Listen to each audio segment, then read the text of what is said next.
नमस्कार, मैं हूं स्नेहलता शुक्ला। आप देख रहे हैं केंद्र बिंदु। यूपी की सियासत में इस वक्त जुबानी संग्राम के शोले बरस रहे हैं। भाजपा और सपा में घमासान छिड़ा है। विधानसभा में अखिलेश यादव पर सीएम योगी के पलटवार के बाद राजनीतिक सरगर्मी और बढ़ गई है।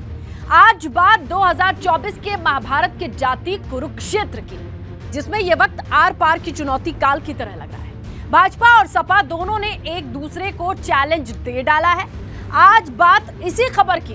बने रहिए मेरे साथ। शुरू करते हैं केंद्र बिंदु।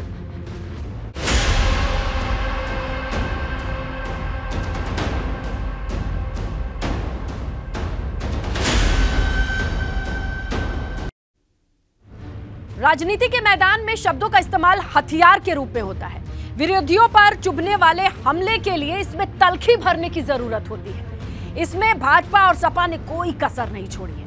2024 का लोकसभा चुनाव अब ज्यादा दूर नहीं है।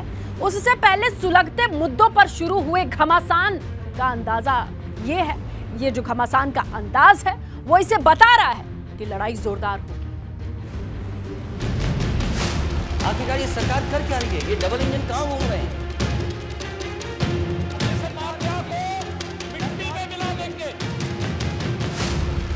यूपी की रणभूमि में सबसे बड़ी सियासी भिड़ंत। सीएम के आते ही बरसे रन, ठीक है। 12वें ओवर में सीएम का शॉट सीधे कप्तान आलोक रंजन के हाथ में चिपक गया। मैं जब देखता हूं नेता सदन को और यहां पे सदन में आंखों पर सियासत का असर देख रहे हैं, आंखों पर सियासत का असर देख रहे हैं, किस ओर लगी आग किधर देख रहे हैं। तूफानी युद्ध पथ पर संघर्ष का शंखनाद। अरे नेता सदन कैसे खिलाड़ी हो आप? 3 टप्पे के बाद गेंद पे नहीं मार पा रहे हो। नहीं, बॉल में कैच आउट हो रहे हैं, लेकिन वहां से कह दिया जाता है कि ये तो नो बॉल है। माफिया के सफाई का पराक्रम संदेश। शूटिंग हो रही हो, बम चल रहे हो, क्या कोई फिल्म की शूटिंग के लिए आप ये करवा रहे हैं? चोरी और सीना चोरी करने का काम कर रहे हैं। ये कहां से शब्द आपने इजाद किया? जीरो टॉलरेंस कहां से लेके आ गए आप ये शब्द जीरो टॉलरेंस? कि जिस अतीक अहमद के खिलाफ पीड़ित परिवारों ने मुकदमा दर्ज कराया, उसके परिवार के खिलाफ, वो समाजवादी पार्टी के द्वारा पोषित माफिया है और उसकी कमर को तोड़ने का काम हमारी सरकार ने किया है।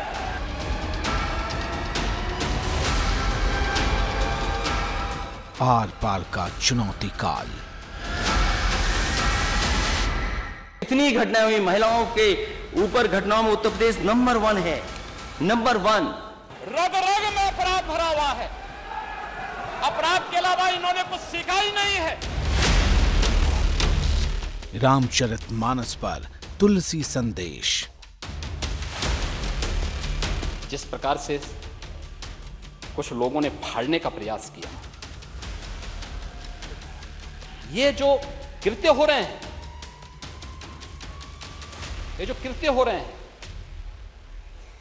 अगर किसी और के साथ हुआ होता, किसी अन्य मत और मजहब के साथ हुआ होता तो क्या होता? क्या स्थिति होती?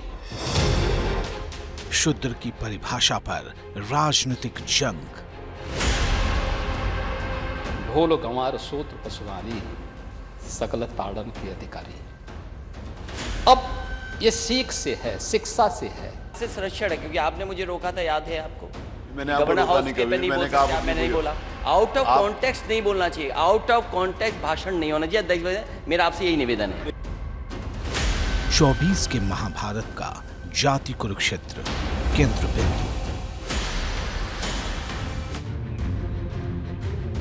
मुद्दे तमाम होते हैं, लेकिन केंद्र बिंदु में वही मुद्दा रहता है जिसमें राजनीतिक तापमान को बढ़ाने की ताकत हो।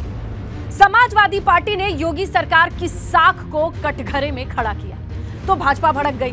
जब सपा ने योगी सरकार को कानून व्यवस्था पर आईना दिखाया तो खुद सीएम योगी ने इस पर पलटवार किया।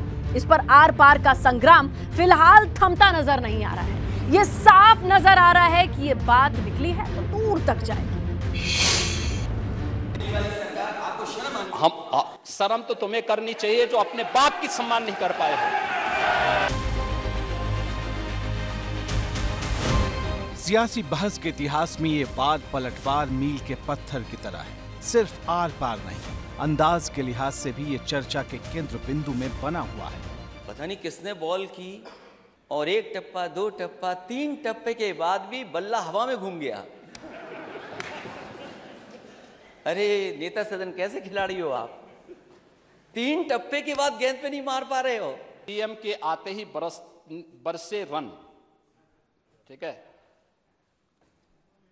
12वें ओवर में सीएम का शॉट सीधे कप्तान आलोक रंजन के हाथ में चिपक गया।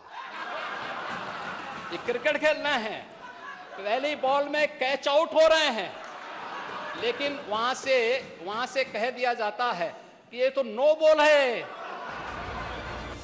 राजनीतिक जंग का ये वो खेल अध्याय है जिसका वास्ता 2024 के चुनावी मैदान से है। भले ही तारीख अभी दूर हो, लेकिन ताल अभी से ठोकी जा रही है। विधानसभा के अंदर सियासी बहस और जुबानी जंग नई बात नहीं है, लेकिन जिस तेवर में अखिलेश यादव और सीएम योगी आदित्यनाथ के बीच ताजा भिड़ंत हुई है, उसमें बड़ा संकेत छिपा है। संकेत साफ है कि सदन से लेकर जनता के बीच तक सपा और भाजपा के बीच जबरदस्त आमना सामना होने वाला है। ये भिड़ंत कभी चुटकी तो कभी तंज के रास्ते से आगे बढ़कर अब आर पार तक पहुंच चुकी है। आप चुनाव जीत जाओ, लेकिन पॉलिटिकल क्रेडिबिलिटी नहीं है आपकी। आप चुनाव जीत सकते हो, लेकिन पॉलिटिकल क्रेडिबिलिटी नहीं है। डेवलपमेंट की क्या क्रेडिबिलिटी है बताओ? कहां है आपका 20,000 फंड किसान के लिए? आपने कहां आलू खरीदा है बताओ आप? अगर इसको सरल भाषा में मैं कहूं कि विरासत में सत्ता तो मिल सकती है, लेकिन बुद्धि नहीं मिल सकती। इस महाटक्कर के बाद अब दोनों दलों के भीतर चुनावी तैयारियों को लेकर सरगर्मी परवान पर है। अपने अपने नेताओं के बयान पर मोर्चाबंदी तेज है। अखिलेश यादव के पूरे राजनीतिक जीवन को उठा करके आप देख लीजिए, उनके निर्णयों को आप उठा करके देख लीजिए, पार्टी के अंदर उनके निर्णयों को देख लीजिए, पार्टी के बाहर उनको निर्णयों को देख लीजिए, चाहे टिकट बांटते समय कितनी बार उन्होंने टिकट बदले, ये सब उनकी राजनीतिक अपरिपक्वता का एकदम साक्षात प्रमाण है। नेतृत्व में जो सरकार है डबल इंजन की, क्या हो रहा है? किसान कितना बर्बाद है, तबाह है, बेरोजगारी कितनी बढ़ी है, भ्रष्टाचार कितना बढ़ा है, महंगाई कितनी बढ़ी है, इससे दूर दूर तक उनको किसी जानकारी नहीं है। इसलिए वो लोगों को भ्रमित करने के लिए इस तरह की बातें करते हैं। चुनावी मौसम में हर सियासी दल का सारा दारोमदार कार्यकर्ताओं के मनोबल पर टिका होता है। यही वजह है कि अखिलेश यादव ने सदन में सरकार पर हमला बोलते हुए हर उस बड़े मुद्दे को छूने की कोशिश की जिस पर राजनीतिक महाभारत में भाजपा से उसकी भिड़ंत होती रही है, और जिन मुद्दों का वास्ता सीधे सीधे उसके वोट बैंक के समीकरण से है। गन्ना किसानों का 14 दिन से भुगतान, 14 दिन के अंदर भुगतान। सवाल ये नहीं कि आपने भुगतान कितना किया है, सवाल ये कि बकाया कितना है। और जो अधिकारी घुमा फिरा रहे हैं, गोल गोल घुमा रहे हैं किसानों को, उन पे कार्रवाई कब करेंगे आप? अब तो कहीं खड़ा होगा बुलडोजर, ले चलिए उसको वहां पर। किसानों के मुद्दे पर अखिलेश यादव ने एक तरफ पश्चिमी यूपी की राजनीतिक बिसात पर बड़ा दांव चल दिया, तो सीएम योगी जब जवाब देने आए तो उन्होंने दो टूक कहा कि किसानों को सबसे ज्यादा राहत उनकी सरकार नहीं दी है, और डबल इंजन की सरकार डबल स्पीड के साथ हर योजना को जमीन पर उतारने में जुटी है।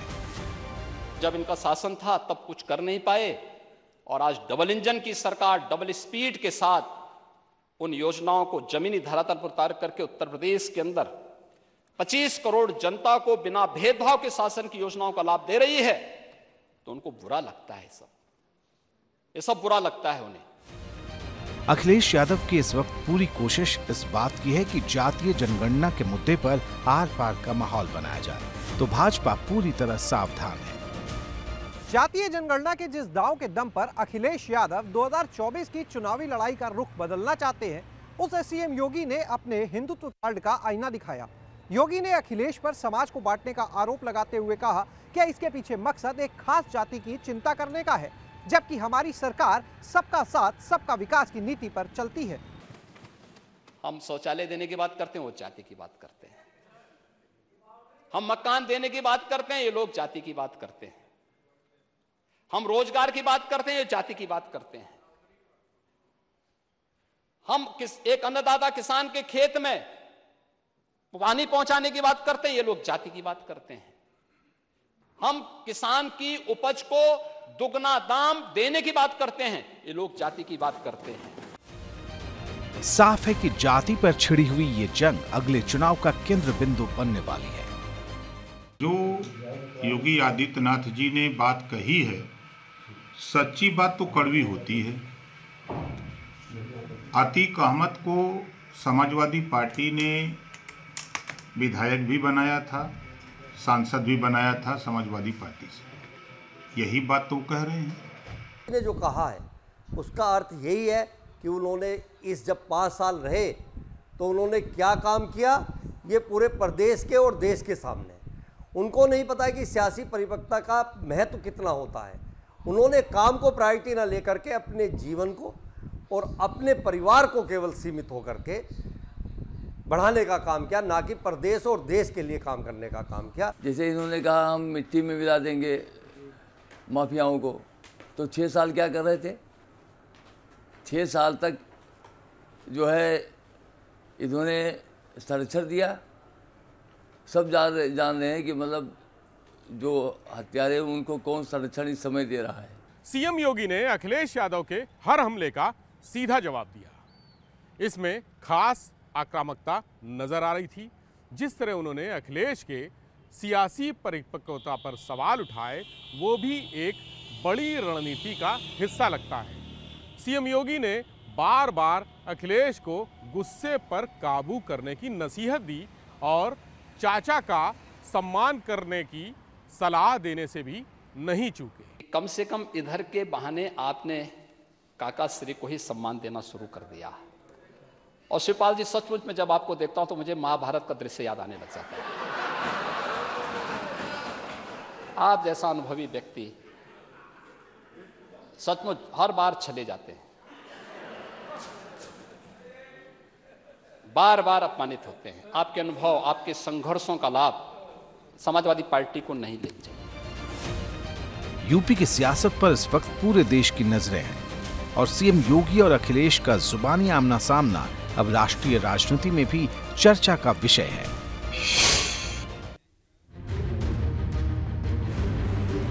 रामचरितमानस की कुछ चौपाइयों पर शुरू सियासत जैसे जैसे आगे बढ़ रही है, इसमें जातिगत वोट बैंक पर तकरार के नए पन्ने लगातार जुड़ते जा रहे हैं। समाजवादी पार्टी रह रहकर इस मुद्दे पर रणनीति बदल रही है।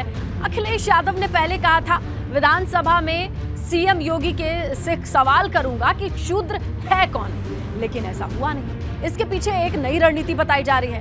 इसी बीच मानस की चौपाइयों का अवधि और बुंदेलखंडी में अर्थ समझाकर सीएम योगी ने साफ इशारा कर दिया है कि हिंदुत्व के मुद्दे की राह में ओबीसी कार्ड की दीवार भाजपा को मंजूर नहीं।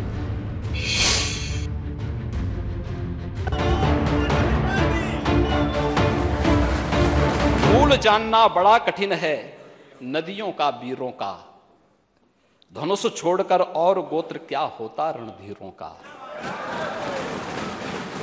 पाते हैं सम्मान तपोबल से भूतल पर सूर, जाति जाति का शोर मचाते केवल कायर क्रूर। जाति के कुरुक्षेत्र में हो रहे 2024 के चुनावी महाभारत के बीच सीएम योगी का अखिलेश यादव पर यह हमला बताने को काफी है कि सियासी संग्राम किस तेजी से आगे बढ़ चला है।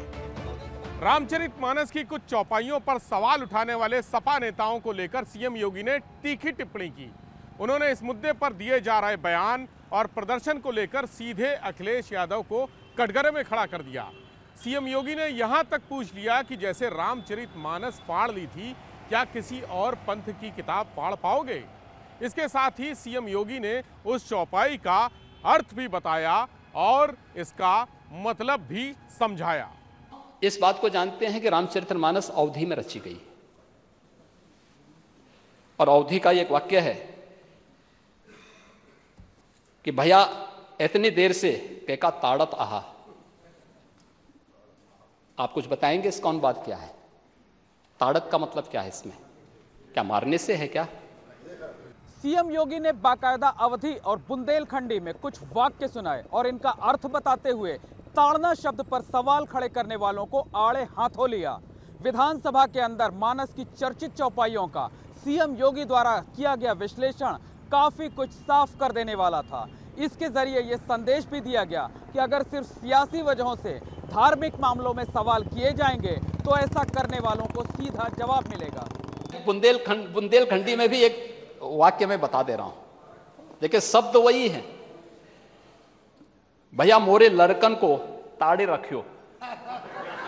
इसका मतलब उसका संरक्षण दो, उसको लालन पालन करके जो जिस लायक है उस लायक शिक्षित करो। इसका मतलब ये है। समाजवादी पार्टी का कार्यालय आज इस समय संत तुलसीदास जी के खिलाफ अभियान चला रहा है। रामचरितमानस जैसे पावन ग्रंथ को किस तरीके से नादर भाव के साथ जगह जगह करने का प्रयास कर रहा है।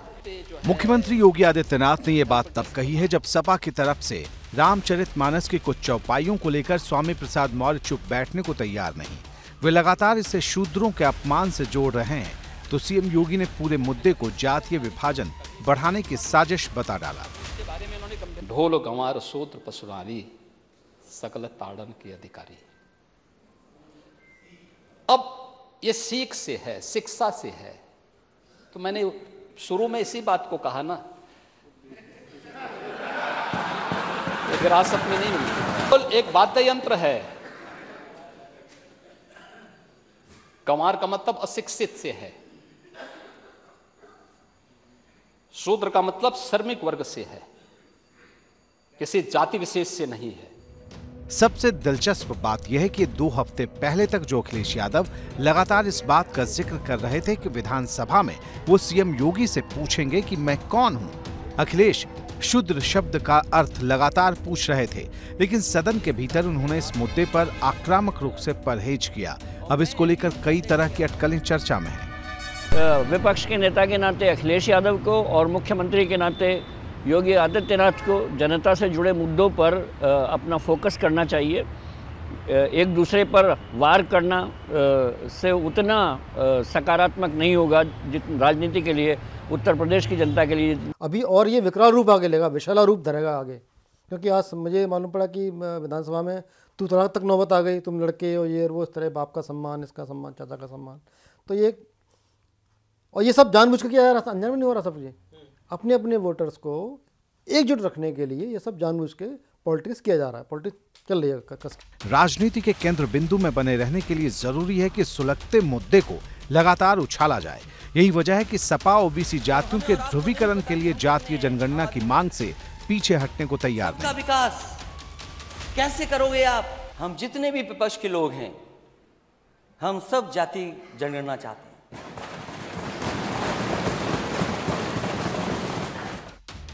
लेकिन भाजपा ने साफ कर दिया है कि अगर वो हिंदुत्व के मुद्दे की राह में ओबीसी जातियों की जनगणना की दीवार खड़ी करना चाहेगी तो फिर इसका पुरजोर जवाब दिया जाएगा।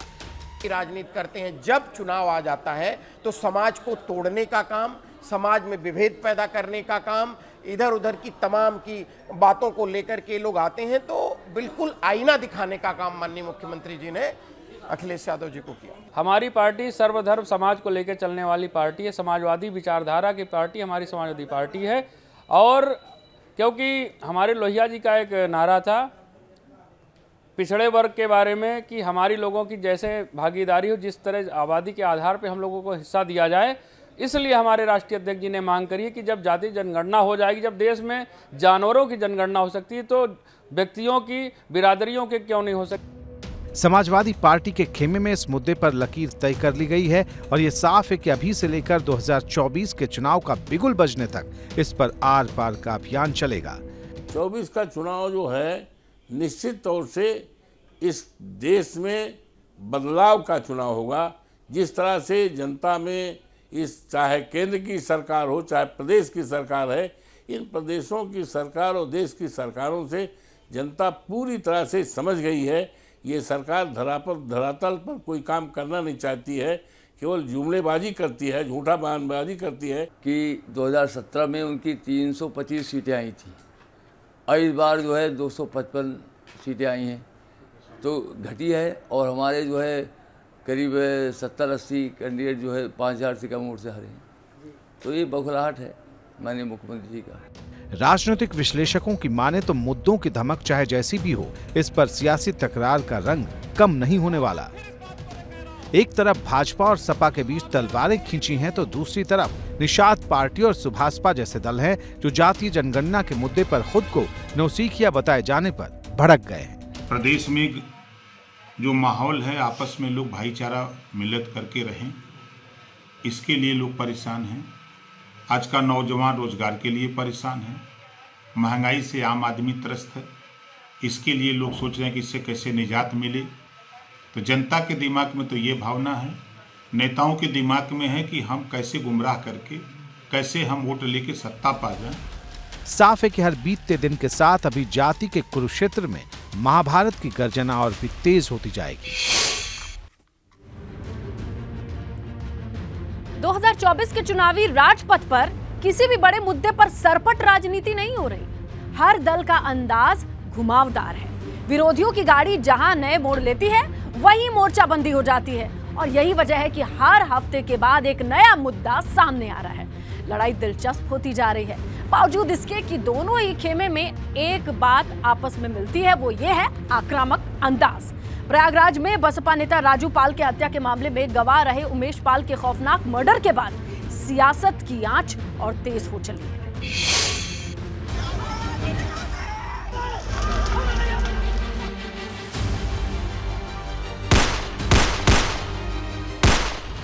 माफिया है, इनको मिट्टी में मिलाने का काम करेंगे।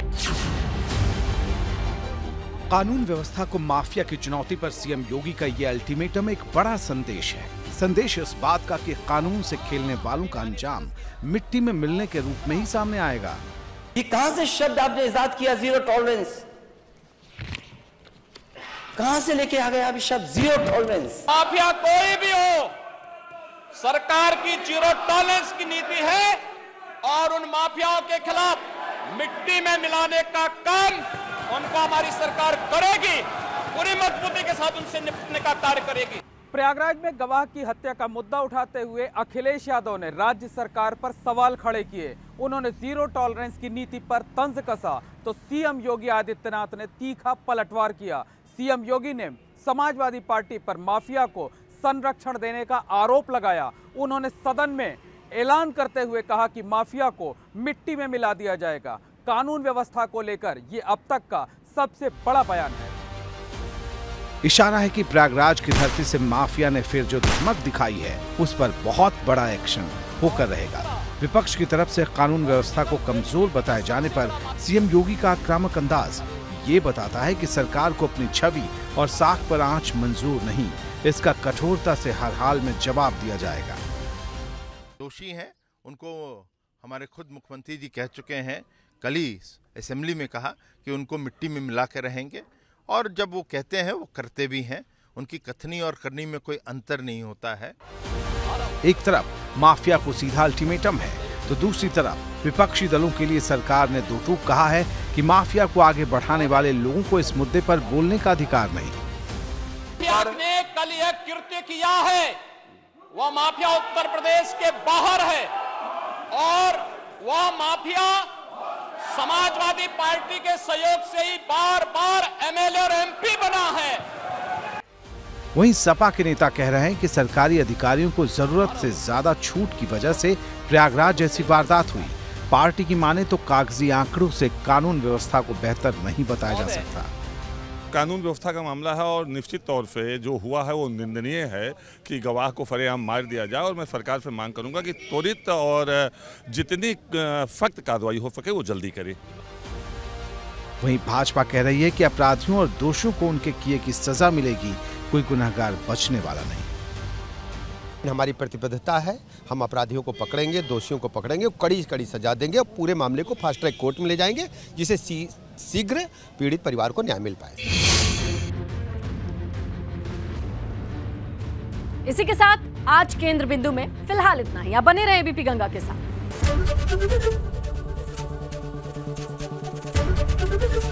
एबीपी गंगा, खबर आपकी, जुबान आपकी।